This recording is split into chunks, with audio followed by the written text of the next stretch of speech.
اعوذ باللہ من الشیطان الرجیم بسم اللہ الرحمن الرحیم الحمدللہ رب العالمین والصلاة والسلام علی اشرف الانبیاء والمرسلین وعلیہ الطیبین الطاہرین المعصومین اما بعد فقد قال اللہ تعالی فی القرآن الکریم بسم اللہ الرحمن الرحیم انا اکرمکم عند اللہ اتقاکم۔ الحمدللہ چاردہ معصومین علیہ الصلاۃ والسلام کرم اور پروردگار کی خاص عنایات کے زیر سایہ ہم اور آپ ماہ مبارک رمضان کی عظیم برکتوں اور رحمتوں سے مستفیض ہو رہے ہیں۔ عزاداری بہاتا 2 چینل کے ذریعے سے یہ موقع فراہم ہو رہا ہے کہ کچھ باتیں ماہ مبارک کے عظمت و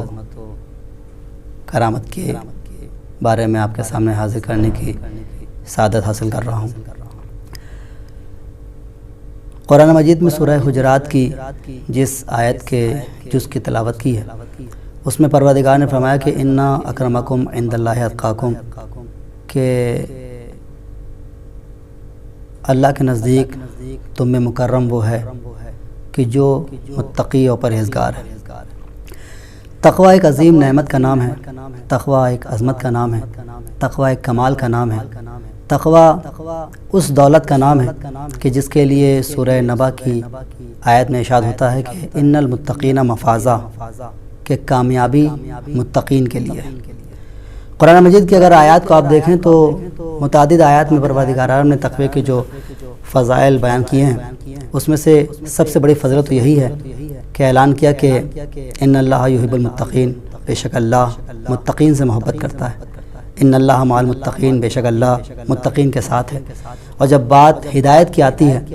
تو ہدایت کے لیے آپ دیکھیں قرآن مجید کی جو سورہ بقرہ کی ابتدائی آیت ہے کہ جس میں اللہ نے قرآن کے بارے میں بیان فرمایا تو کہا کہ ہدی للمتقین، قرآن متقین کے لیے ہدایت ہے۔ اور صرف قرآن ہدایت نہیں متقین کے لیے، جب بات مولا علی کی آتی ہے تو جناب امیر کے جہاں سارے القاب ہیں وہیں مولا علی کا ایک لقب ہے کہ علی امام المتقین ہے، مطلب مولا کائنات سب کے امام نہیں ہیں، جو متقی ہیں ان کے امام ہیں۔ تو اس کا مطلب یہ ہے کہ تقوی ایک ایسی چیز ہے جس کو ہمیں حاصل کرنا ہے، جس کو ہمیں ضرور بھی ضرور پانا ہے۔ اب تقوی کیسے حاصل ہوگا؟ یہ شہر رمضان، یہ ماہ مبارک کہ جس میں اللہ چاہتا ہے کہ ہم متقی بن جائیں، ورنہ آپ خود دیکھیں کہ وہ آیت قرآن مجید کی کہ جس سے روزے کا وجوب ثابت ہے، اس میں اعلان ہوا کہ یا ایھا الذین آمنوا، سورہ بقرہ کی 182 نمبر کی آیت میں اعلان ہوا کہ یا ایھا الذین آمنوا، اے صاحبان ایمان، کتب علیکم الصیام، تم پر روزے لکھ دیے گئے، کما کتب علی الذین من قبلکم، جیسے تم سے پہلے کی امتوں پر لکھے گئے تھے۔ کیوں لکھے گئے؟ اب آیت نے اس کا مقصد بیان کیا کہ لعلکم تتقون، تاکہ تم متقی بن جاؤ۔ یعنی قرآن میں اللہ نے جب روزے کے وجوب کو ظاہر کیا تو اس کا مقصد رکھا کہ ہم متقی بن جائیں۔ اس کا مطلب یہ ہے کہ روزہ ایک ایسی عبادت ہے کہ جو متقی بناتی ہے، روزہ ایک ایسی عبادت ہے جو ہمیں تقوی سے ملحق کر دیتی ہے۔ اب سوچیں آپ، کتنی بڑی نعمت کا نام ہے روزہ، یہ ماہ مبارک، یہ ماہ صیام، یہ روزے کا مہینہ جس میں ہم روزہ رکھتے ہیں، یہ کوئی معمولی منصب نہیں ہے، اس میں ہم متقی بنتے ہیں۔ اور اسی لیے فرمایا کہ روزے دار کا سونا عبادت ہے، نومکم فیہ عبادہ، اس میں تمہارا سونا عبادت ہے۔ سوچیں آپ، ہمارا سونا، چونکہ سونا عبادت نہیں ہوتا، لیکن روزے دار اگر سو رہا ہے تو اس کا سونا بھی عبادت ہے۔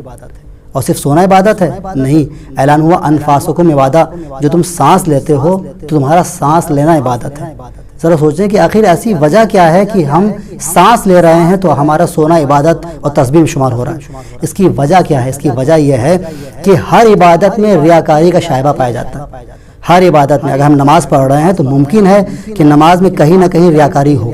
اگر ہم حج کرنے جا رہے ہیں تو ہو سکتا ہے کہ حج دکھاوے کے لیے ہو۔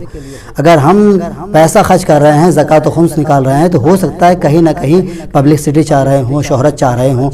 اس میں ریا کا شائبہ پایا جا رہا ہو۔ لیکن روزہ ایک ایسی عبادت ہے کہ ہم روزے سے کس کو معلوم کہ ہم نے کچھ کھایا ہے کہ نہیں کھایا ہے؟ اس لیے فرمایا کہ روزہ میرے لیے ہے۔ پروردگار فرماتا ہے کہ روزہ میرے لیے ہے، کیونکہ اس میں ریاکاری نہیں ہے، یہ ایک پوشیدہ عبادت، یہ ایک مستتر عبادت، یہ ایک چھپی ہوئی عبادت۔ اور کیسی چھپی ہوئی عبادت؟ ایسی چھپی ہوئی عبادت کہ جو صرف اللہ کے لیے کی جاتی ہے، جو صرف پروردگار کی خوشنودی اور رضا کے لیے کی جاتی ہے۔ اسی لیے کہا گیا کہ تمہارا روزہ تمہیں تقوی سے قریب کر دیتا ہے، ہمارا روزہ ہمیں اللہ سے قریب کر دیتا ہے۔ میرے عزیزوں، روزہ جس کو جہنم کی آگ کی ڈھال کہا گیا ہے، یہ ماہ مبارک کوئی معمولی مہینہ نہیں ہے، اس لیے ہمیں خیال رکھنا چاہیے کہ اس مہینے میں زیادہ سے زیادہ عبادت کریں، اس لیے کہ جس میں سونا عبادت ہو، جب سونا عبادت ہے تو نماز کا پڑھنا عبادت کیوں نہ ہوگا، جب تسبیح کا پڑھنا عبادت کیوں نہ ہوگا، جب عبادت پروردگار کرنے کا ثواب کیوں نہ بڑھ جائے گا۔ اور اسی لیے کہا گیا کہ عام دنوں کی عبادتیں ماہ مبارک کے برابر نہیں ہیں، عام دنوں کی تسبیحیں ماہ رمضان کے برابر نہیں ہیں، اس لیے کہ عام دنوں میں اگر ہم ایک آیت قرآن کی پڑھتے ہیں تو اس کا صرف ایک آیت کا ثواب ایک آیت ملتا ہے، لیکن یہ مہینہ کتنا مبارک مہینہ ہے کہ جس میں ایک آیت پڑھی جائے تو وہ ایک آیت ایک قرآن کا ثواب رکھتی ہے۔ میرے عزیزوں، یہ بہار کا موسم ہے، یہ قرآن کی بہار کا موسم ہے، لہٰذا ہمیں چاہیے کہ ہم اس مہینے سے زیادہ فائدہ اٹھائیں اور اپنے خدا کی خوشنودی کا ذریعہ اپنے اللہ کو راضی کر سکیں۔ میرے عزیزوں، اور اسی لیے کہا گیا کہ جب ساری عبادتوں کے ثواب بڑھ جاتا ہے تو وہ عبادتیں کہ جو مخلوق سے مربوط ہیں،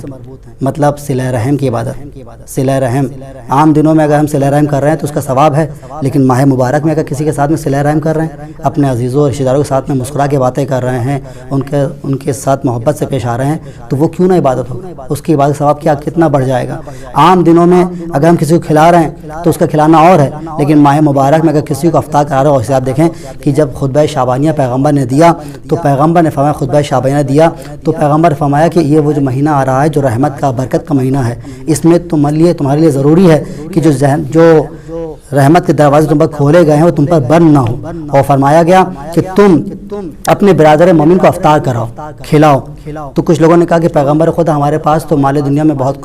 کچھ ہے ہی نہیں، ہم تو اتنی قوت نہیں رکھتے، اتنی استعداد نہیں رکھتے، اتنی صلاحیت نہیں رکھتے کہ کسی کو افطار کرائیں۔ تو پیغمبر نے فرمایا کہ آتش جہنم سے ڈرو اور اپنے مومن بھائی کو افطار کراؤ، چاہے وہ ایک آدھا خرمائی کیوں نہ ہو، چاہے وہ ایک گھونٹ پانی کیوں نہ ہو، اس لیے کہ جب تم افطار کراؤ گے تو تمہارے لیے جہنم کی آگ کو خاموش کر دیا جائے گا۔ اس لیے میرے عزیزوں، ہمیں کوشش کرنی چاہیے کہ ہم اس مہینے میں اللہ کا تقرب حاصل کریں۔ بس وآخر دعوانا ان الحمدللہ رب العالمین۔ پروردگار ہمیں توفیق دے کہ ہم اس مہینے کی اس مہینے کی خدا ہمیں توفیق دے کہ ہم اس مہینے کی عظیم ترین نعمتوں سے مستفیض ہو سکیں، اور پروردگار اس ماہ مبارک صدقے میں دنیا میں جو وبا پھیلی ہوئی ہے اس وبا سے سب مومن کو نجات دے، اور ہر ایک